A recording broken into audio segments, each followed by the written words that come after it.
Well, folks, here we are. 5,000 subscribers, and if I can say one thing, it would be, it's about frickin' time. No, I should say, thank you very much, and, it's nice to have you all. I'm really not trying to sound sarcastic, but it's just my natural go-to. It's very nice. It's very nice to have you all here. I think being a small YouTuber, it's about the small victories, So yes, it's been 3 years since I hit 1,000 to get to this point, but, I have a bunch of regular commenters, I have a bunch of patrons, and I think that does make a big difference to my motivation to do this sort of thing, is having fans it's a very strange experience that not a lot of people really know about, It's a limited amount of people that can say that, and I'm one of those people, and that's strange. Anyway, you're not here to hear me wax poetic about nothing. You're here to hear me wax poetic about some random questions that got submitted. I underestimated slightly the difference between 1,000 and 5,000, so I got a lot more questions than I was expecting. But, if I don't get to them, it's probably just because I didn't have a good answer to them, because sometimes I'm just kind of boring, But that's why you like me, probably. What is your motivation for the channel? Is this more of a hobby or a career venture? Well, okay, so I'm currently doing this full-time. I would like to make it a career, but not for money, because I think money is a bad motivation to start YouTube. I'm trying to make it a career because I love doing it, and I would like to be able to make a living off of it. I don't think that's a good idea, it's not like a long-term good plan. It's just something I want to try doing, so that's what I've been trying to do. And I think that's the case for most people who are serious about this. If you're only interested in the numbers and the money, you will fizzle out very quickly, because unless you get extremely lucky, it just doesn't work that way. All that to say, thank you for 5k subscribers. Sign up for my Patreon, please. As a critic, have you changed your opinion completely on a game you've already reviewed? I looked through my list trying to think of one for this, and I don't really think so. I feel like that usually happens when you really dislike something and then you get a bunch of comments maybe that say like, oh, well, here's some things you maybe haven't considered. But normally my hot takes about games are that a game is much better than people usually think it is, and usually those comments are not quite the same.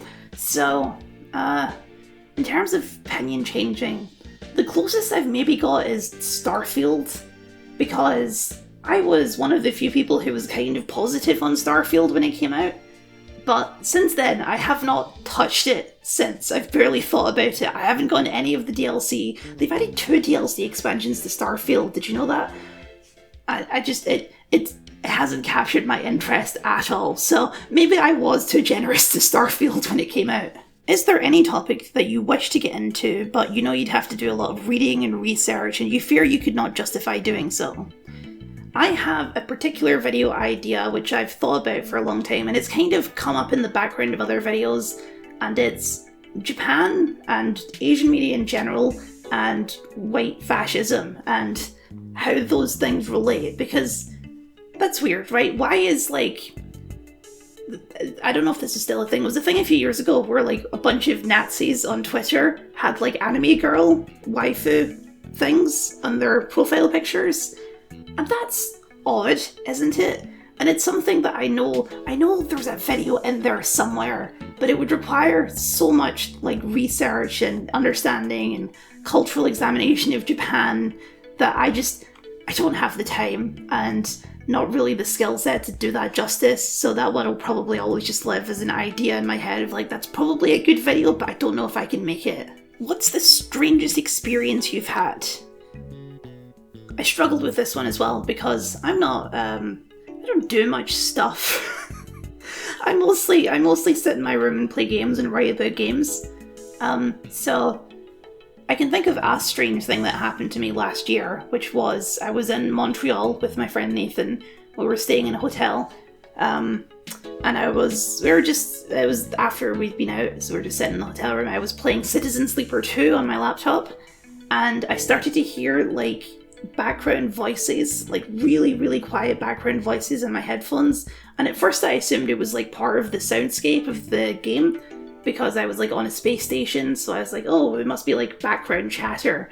But the game doesn't have voice acting, so that was weird, and then it kept going as I was doing other stuff. And eventually I realized that my headphones, whatever the metal was picking up radio waves, like very, very subtly. And that was bizarre, because I had no idea that could happen. And I was sitting there for a good 20 minutes like, what the heck is going on? Am I going insane? Is there something playing on my speakers? No, it was picking up radio waves. It was very bizarre. So that was a weird experience. What is your favourite video game skeleton? Well, Cal the Skeleton at youtube.com, who makes wonderful game reviews. That's actually a hard question, because there's a lot of good video game skeletons. Sam Daybreak from Paradise Killer, that's a good video game skeleton. Papyrus Undertale, I'm Team Papyrus over Team Sans. Yeah, shoot me. Old Scratch from Pirate 101, that's a good one. Skelly from Hades, I like Skelly. I don't know if I have a favourite of all of those though. You know what I do like? I do like the skeleton tableaus in Fallout. I think those are always quite interesting. So let's say that. Let's say the skeleton tableaus in Fallout are my favourite video game skeleton. What was the biggest surprise in the last few years in a game or movie that you thought you would dislike but turned out to enjoy? This is an easy one. It's Dragon Age the Veilguard. I played that game late because like all of the reviews I was hearing, all of the chatter on it was, oh, it sucks, the dialogue is terrible, the story's bad. And you know, you usually expect to hear that for, like, anything even remotely progressive, right? But I've been hearing other people talk like that too, so I figured, oh, maybe the game actually is not very good. And I played it, and it's fine. It's good. It's a Dragon Age game. Yeah, sure, it goes in a different direction, but that's what all the Dragon Age games do. They all go in different directions, so that doesn't bother me at all. I love the art style, I love the gameplay, I like the writing. Like, there's a few bits that don't really make sense, but I really like the character work. Yeah, it's not nearly as, like, politically charged as some of the other ones, and I get that criticism, and I agree with that criticism, but overall, I still really enjoyed the Veilguard. Wait, so your name is Scott, and you're from Scotland? Correct. It's not that. Is that weird? We have a clan, we have our tartan, we have our crest. It's a Scottish name. Favourite She-Ra episode and character? I've not watched She-Ra in so long. I probably haven't rewatched it since I made my She-Ra video like 5 years ago. So I did have a quick look through the episode list, and it's the highest rated one for good reason. It's Save the Cat. It's such a tremendous episode. That's one that most clearly sticks in my head as being like, yeah, this show's all coming together. This is the final season. It's getting good. The first like new transformation is great. It's a fantastic episode of television. Favorite character, it's probably still Adora, as I think I mentioned in that video. I really like Adora. I really relate to Adora. And for some reason it feels weird to say that the main character is your favorite character, but I think she's a very good main character, so what are you gonna do? If I'm not allowed to pick Adora, then it's probably Scorpia. Would you agree that critics lose the ability to enjoy pieces of art as they are because they are always in deconstruction and analysing mode? Absolutely not. I think I enjoy art a lot more than people who don't do that sort of thing. I think I engage with it on a deeper level than that. I get, like... The argument for this is usually, like, I don't know, Avengers movies, where, like, critics are usually harsher on it because, I don't know, they identify tropes or whatever and stuff like that. But I don't think that spoils any movies for me. I think even like things I don't enjoy, or things that are bad, I enjoy them more because I'm thinking about the choices and, oh, well, that's, you know, that's why this isn't working, that's why that goes wrong. And I enjoy thinking about that stuff. I don't think that ruins anything for me. I think I enjoy it more. For real though, are you really tall or really short? You're not gonna let this one go, are you? Okay, one sec. So you're going to measure? Yes. Okay. Right, you're going to have to stand there. How tall do you think you are? 5'7", I think.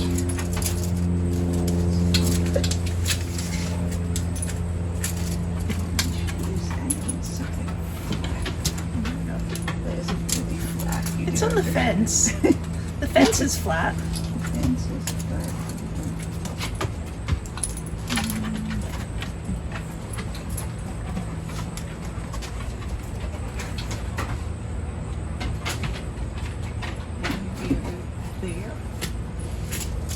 Okay. That is 5, 8.5. Okay. Actually, no, that's 5'9" there, right? Yeah. So I'm taller than I thought I was then. They're 5'9". Okay, there's your answer. I'm 5'9". What's the oldest game you've played and thoroughly enjoyed? I did talk about this before. I don't really play a lot of older games, but if I had to guess, it's probably Tetris. Tetris is one of those games that you almost don't even think about as a video game because it's so foundational in its design, but Tetris still really holds up, even if you go back and play like the original Game Boy one. It's such a perfect design, the music, it's tactical, it's addictive. It's a really good game, you know, like it's foundational. It doesn't even feel like a video game as we currently think about video games, but Tetris is amazing. Now, I did bundle up a couple questions because I got a couple repeats, which is fine, but you're just going to get combined into one answer. So, sorry if this is too personal or comes across as offensive, but you seem like you might be a closeted MTG player. Is this true? And if so, do you have any thoughts about the Lord of the Rings or other crossover sets? So, I'm afraid to disappoint you, but I am not a closeted Magic the Gathering player.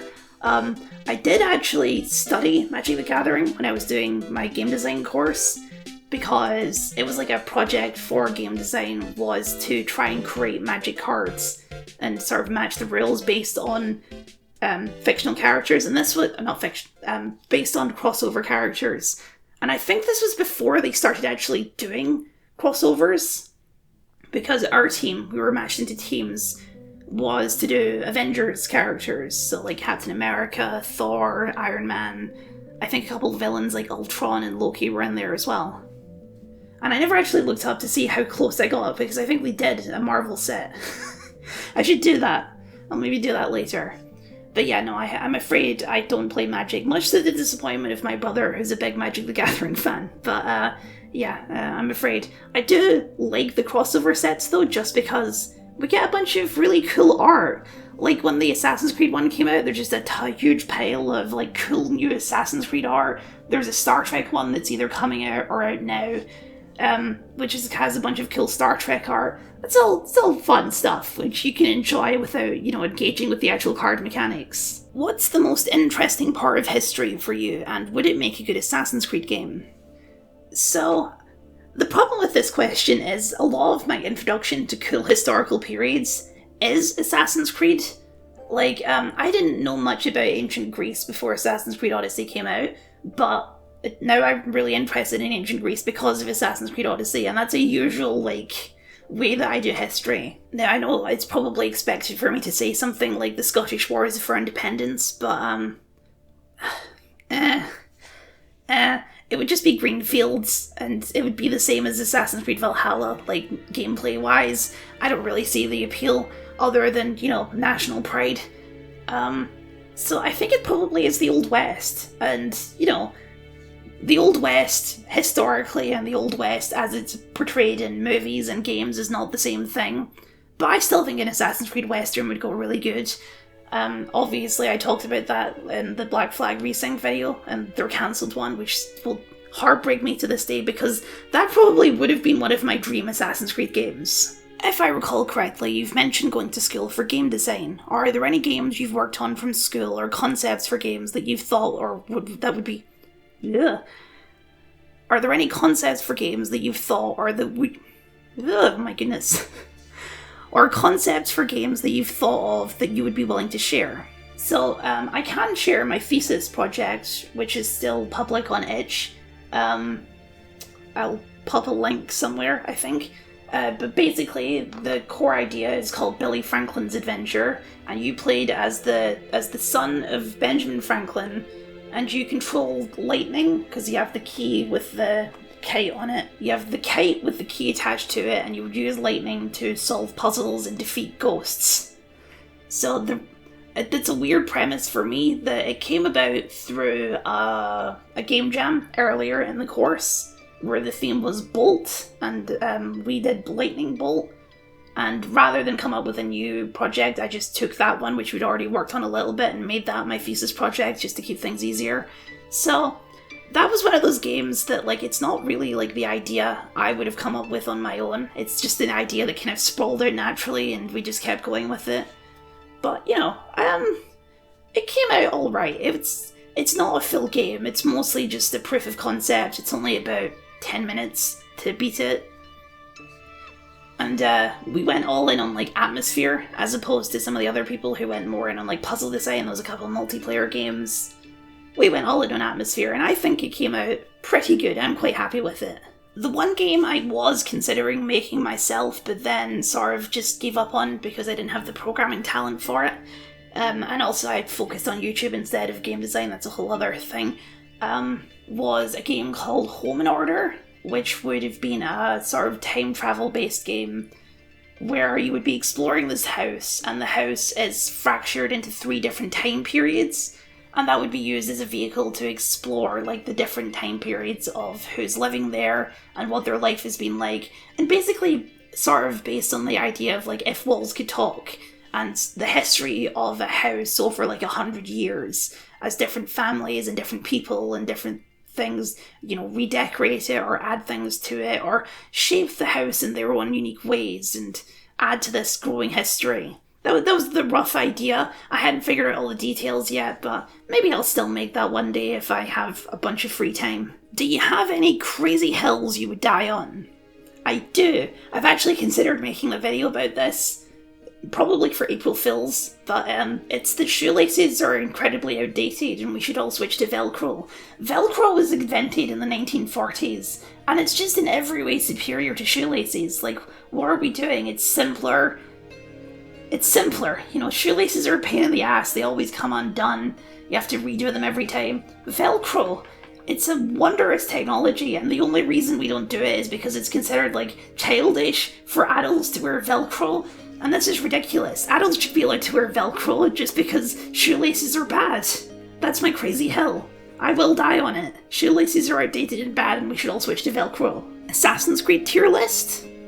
Well, okay, normally my tier lists are exclusive to the patrons, but, you know, it's a 5k Q&A. Let's do it as a special treat. Okay, we're on a tight schedule, so we're just going to speedrun this. We're not going to faff about with anything. Assassin's Creed 1, C tier. I don't know her. Fun games, I don't know her. Assassin's Creed 2, A tier. I don't know her. Assassin's Creed Brotherhood, B tier. It's my favourite of the Ezio's. I don't know her. I don't know her. Revelations, D tier. I don't like Revelations and I won't stand for it. Don't know her. Assassin's Creed 3. In my heart it's S tier, but I know it's B tier because the gameplay is a bit of a letdown.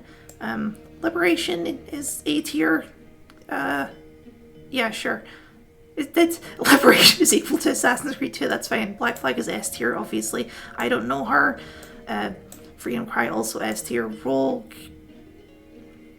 Wait a sec. Hang on. Wait, no, I've messed it all up. No, hang on. No, it's all gone wrong. No, okay, hang on. No, yeah, okay. No, there we go. Why was B? Okay, never mind. Unity, oh. No, here's what we're gonna put in D tier. We're gonna move Revelations up to C tier. Memories, I don't know her. Syndicate is B tier. Chronicles China is D tier. Chronicles India is D tier. Chronicles Russia is D tier. Identity, I don't know her. Origins, oh, spicy. I think we're gonna put Origins in S tier. Origins is really good. Arnold's Chronicles, I don't know her. Rebellion, that's that weird fun game. I don't know her, but it's a crappy, like, gotcha fun game, so I'm gonna put it in F tier. Odyssey is S tier, I love S tier. Valhalla is F tier, obviously, I hate Valhalla. Mirage, C tier, sure. Nexus VR, I don't know her. Shadows is... I like Shadows in A tier. I like Shadows. And Black Flag Resynced is also A tier just because it doesn't have Freedom Cry in it. So, if it had Freedom Cry, I might bump up to S tier, but it doesn't. So there you go. That's the tier list. I did it fast. Woo, let's go. Which is your favorite bone? Oh, I think you know. It's the skull. It's iconic. It's important. Everyone, you see a skull and you're like, that's the king of the bones right there. Yeah, it's the skull. What are your thoughts on the video game adaptations that we've gotten over the years, like The Last of Us, Fallout, and Halo shows? Okay. I haven't watched Halo because I just don't care. I haven't watched The Last of Us because zombies. I watched the first season of the Fallout show, it's pretty good. Obviously, the Borderlands movie was awful. I'm always going to be kind of against video game adaptations, even if they're good, because you just lose something in the translation. It's like going from 3D to 2D. You know, you're losing interactivity as a dimension of storytelling that you take away when you go to movies. So, in that same vein, I think that if you're going to do it, the best way to do it is animated. They should always be animated. It just gives you a better range of things to do within the game world that you can't do in live action. But secondly, I think they should tell their own story. I don't think you should do straight direct adaptations. Like, that's why the Fallout show works. It's a story set in the Fallout universe. It's not trying to tell the story of, like, Fallout 3, right? You know, Have You Met My Dad, a Middle-Aged Man? That would make great television. You also asked about the Mass Effect show in particular, and I'm worried. When I was doing the Mass Effect one, I did say, the design of Mass Effect is supposed to look like it could be done for TV. Like, it's supposed to be evocative of Star Trek, like you could do most of it with practical effects. They won't do that. If there's going to be a Krogan, it'll be CGI. They might even CGI the Asari for whatever reason. And I think they've already said that it's a straight adaptation of Commander Shepard and that stuff, and I just don't want that. Mass Effect is such a wide universe, and you could tell literally any story within it, so just going to the Commander Shepard well again seems like such a missed opportunity. And yeah, the Fallout show is good, so maybe they can pull off, because I think it's Amazon again, but I have no faith in that being a good show. Do you play an instrument? I do not. However, for whatever reason, I do in fact own a bass guitar. Now, I got this when I was like 12, when I thought learning an instrument would be cool. And for some reason I decided I would play the bass guitar and not like the actual normal guitar, because I was that kid. But I did like one lesson and I got bored and wasn't making any progress, so I gave up. But I still have the guitar, you know, it's a cool thing to have in your bedroom, I guess.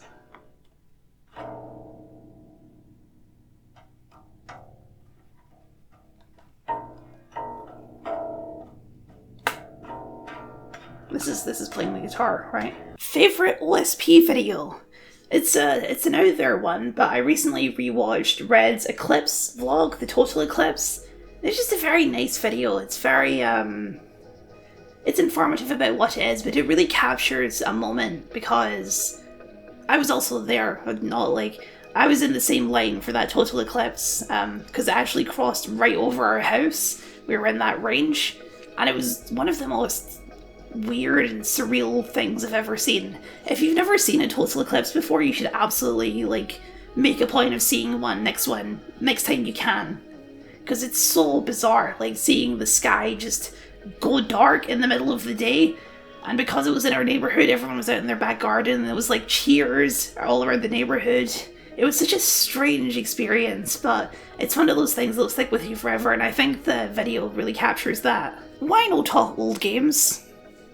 Cal, I hate to break this to you, but I do talk old games. Mass Effect 1 is almost 20 years old. That's an old game now, I'm sorry. Would you potentially review indie games generally, specifically Kenshi because it's the best? I do try and cover indie games. I did Paradise Killer.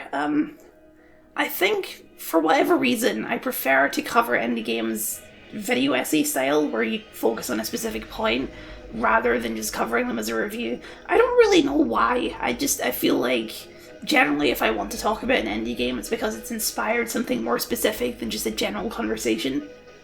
I did do the indie reviews. I didn't do one last year just because I hadn't played any indie games. I've been playing much more indie games this year, so that'll maybe make a comeback this year, because I've played quite a few cool games that I would like to talk about and recommend, but we'll save that for now. Who's your favourite fictional robot and why?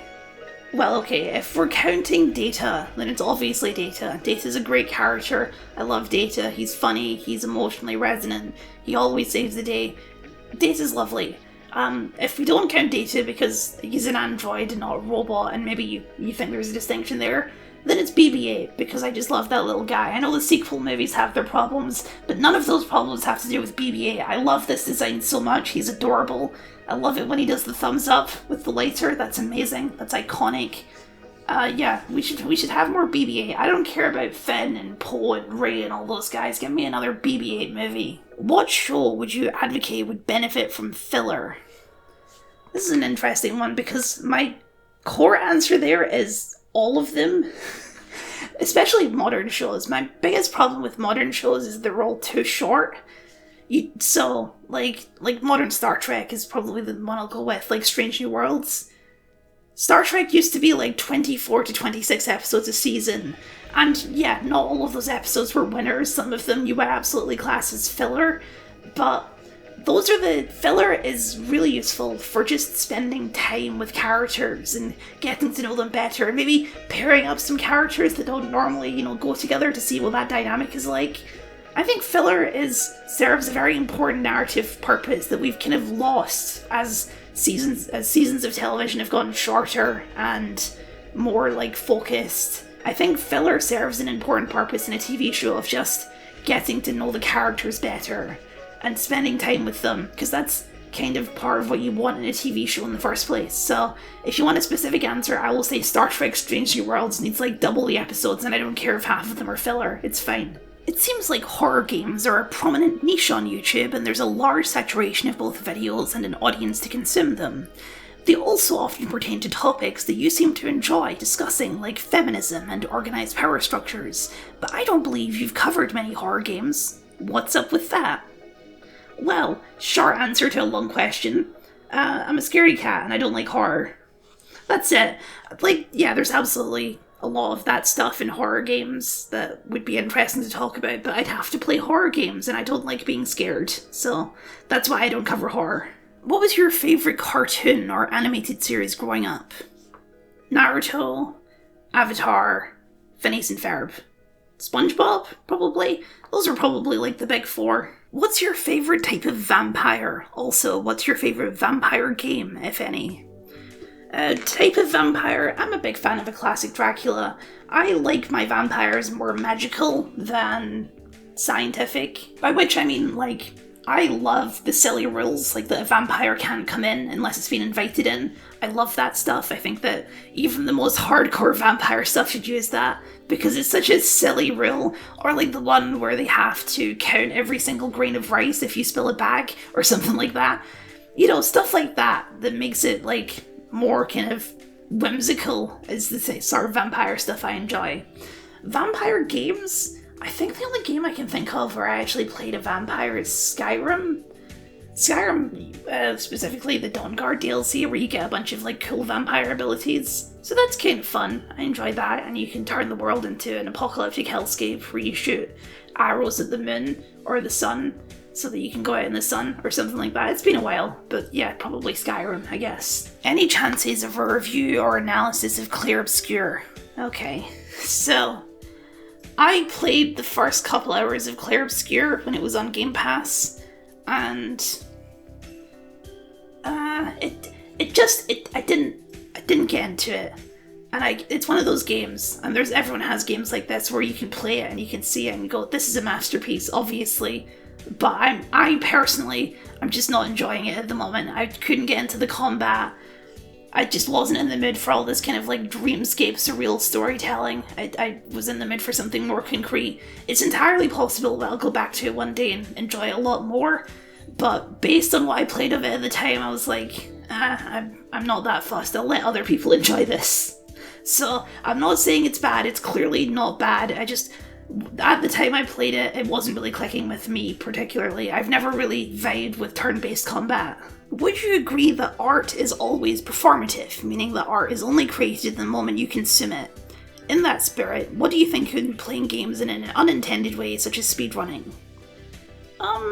Okay, that's a complicated philosophical question, and I don't have a huge amount of patience for philosophy. Like, my real answer to this question is probably, who cares? Like, is it performative? Is it only created? I mean, I don't think so. I think author intention does matter to some extent in creating art. It's definitely part of my analysis, is thinking about why someone made this is, I think, an important part of engaging with art criticism anyway. And yeah, I'm fine with speedrunning. If people can enjoy games however they want, I think it doesn't matter if it was intended or not. It's, once the game is out there, like, people can do what they want with it, and that's cool. So, like, it can be, but it doesn't have to be, I guess, is my answer to that. And I think I'm gonna have to call it there, because I'm running out of voice here. I've been talking for quite a while. But yeah, this was fun. This is definitely going to be the longest Q&A, but there was some interesting questions in there. We should do this again sometime. But until that point, thank you very much for watching, for subscribing, for being one of 5,000 subscribers. It's a kind of an insane number when you picture it. That's like football stadium types of numbers watching me in my bedroom. That's quite crazy. But if you'd like to support me doing that, then I also have a Patreon where you can sign up and maybe see your name up here, like these wonderful folks who support me. I'm very grateful to all of them for doing more than subscribing and deciding that I'm worth spending money on. So thank you very much. And if you don't have the money, then a like, comment, share, subscribe are always appreciated. Not specifically on this one, because this is a Q&A, it's not going to do anything, but just in general, that would be very nice. For a little bonus, I did make a video the other day, or like last month, that most people have not seen, but you're one of the real fans, and I think you'll get it, and I think you'll understand, so I'm just going to leave that here for you to enjoy. Bye-bye.